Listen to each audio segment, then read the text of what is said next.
Assalamualaikum warahmatullahi wabarakatuh. Kembali lagi kita belajar pelajaran atau mata pelajaran Project Kreatif dan Kewirausahaan. Materi kali ini yang akan dibahas yaitu rencana produksi. Apa itu perencanaan produksi?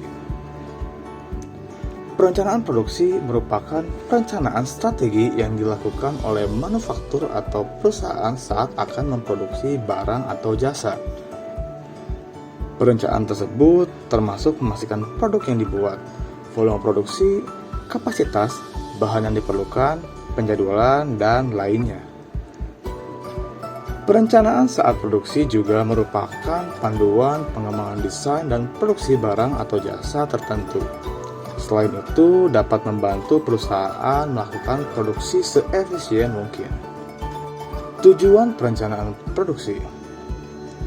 Perencanaan produksi yang efektif memungkinkan perusahaan untuk memantau proses produksi, mengidentifikasi isu, mengirimkan produk tepat waktu, dan menghindari terjadinya eskalasi masalah. Pada akhir perencanaan, perusahaan akan memiliki informasi rinci terkait ketersediaan produk, proses, dan karyawan yang dibutuhkan. Biasanya informasi tersebut akan dibuat di dalam spreadsheet atau laporan formal lainnya. Berikut ini ada beberapa tujuan utama dari production planning. Yang pertama, meminimalisir kelebihan dan pemborosan terkait pembelian bahan produksi. Yang kedua, penggunaan bahan, alat, dan sumber daya secara efisien. Yang ketiga, menggunakan waktu kerja karyawan dan peralatan dengan efektif. Tujuan perencanaan produksi lainnya yaitu perencanaan produksi yang baik dan tepat akan meningkatkan kualitas dari produk itu sendiri. Kualitas produk yang meningkat akan memberikan kepuasan untuk para konsumen jika dilakukan secara konsisten. Produksi yang terencana juga akan meningkatkan lingkungan kerja bagi karyawan karena tidak ada tekanan yang berlebihan saat bekerja. Workload yang sudah ditentukan juga membuat karyawan dapat memanfaatkan waktu dengan lebih baik. Tahapan dalam perencanaan produksi. Untuk dapat menerapkan perencanaan produksi dengan lancar dan tepat, terdapat 4 tahapan yang menjadi elemen penting. Berikut ini 4 tahapan yang perlu kamu ketahui. Yang pertama, routing. Routing merupakan tahap perencanaan produksi yang menentukan jalur kemana saja bahan mentah akan diolah dalam perusahaan. Setelah mengikuti urutan yang ada, bahan mentah tersebut akan diubah menjadi sebuah produk jadi. Mengatur waktu untuk setiap tahapan sangatlah penting karena dapat mengukur keseluruhan durasi saat proses produksi. Dapat dikatakan routing dalam manufaktur menunjukkan urutan pekerjaan dan proses operasional. Tahapan ini akan lebih fokus pada kuantitas dan kualitas material yang akan digunakan. Berbagai sumber daya yang terlibat seperti karyawan, mesin, dan bahan, proses operasional, dan tempat produksi. Routing akan mengelola bagaimana, apa, berapa banyak, dan di mana untuk dapat memproduksi di perusahaan manufaktur secara sistematis. Tahapan tersebut akan membuat proses dan pemanfaatan sumber daya yang optimal sehingga menghasilkan produk yang terbaik. Yang kedua itu scheduling. Scheduling merupakan tahapan perencanaan produksi selanjutnya yang akan menekankan pada waktu operasional akan selesai. Tujuan dari tahapan ini adalah untuk memanfaatkan waktu yang diberikan menyelesaikan keseluruhan proses produksi. Perusahaan menggunakan berbagai jenis penjadwalan yang berbeda untuk mengelola waktu yang dibutuhkan dan disesuaikan dengan kebutuhan. Mungkin dilansir dari opti.roerp.com, berbagai jenis penjadwalan termasuk master schedule, operation schedule, daily schedule, dan lainnya. Yang ketiga yaitu dispatching. Dispatching ini tahapan yang akan memastikan bahwa proses operasional dilakukan dengan lancar dan sukses, serta semua data telah dimasukkan dalam software.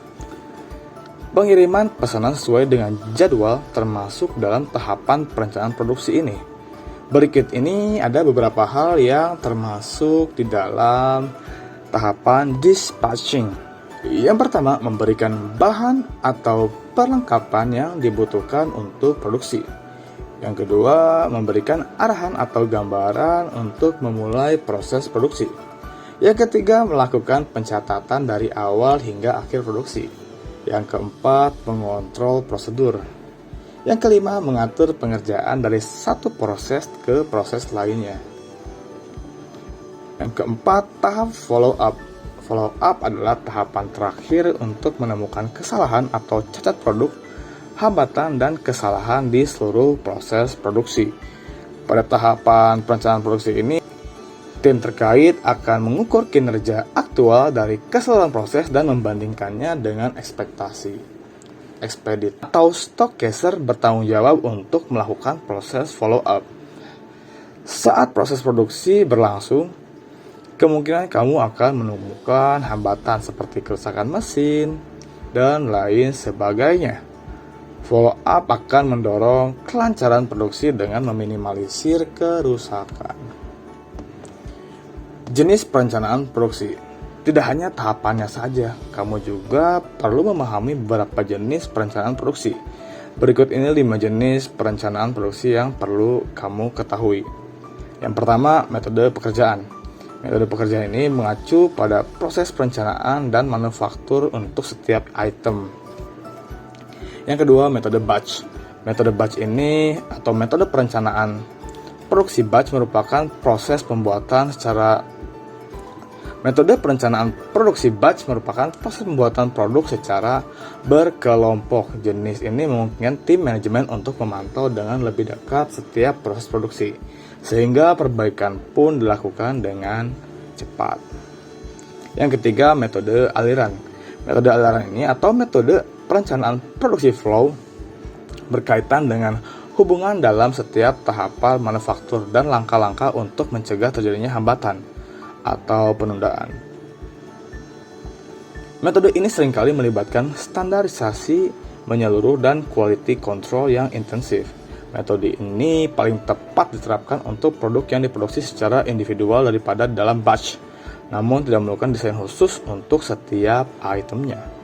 Yang keempat, metode proses.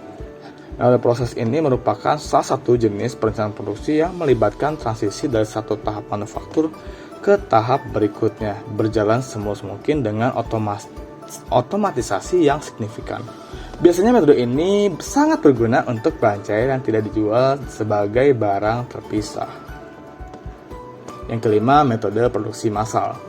Hampir sama dengan jenis aliran, namun biasanya mencakup lebih banyak otomatisasi dan jalur yang dikhususkan untuk memproduksi satu produk untuk mengurangi waktu yang diperlukan saat pergantian atau changeover. Perencanaan produksi ini akan membantu perusahaan untuk menghasilkan lebih banyak produk dengan cepat. Terima kasih. Assalamualaikum warahmatullahi wabarakatuh.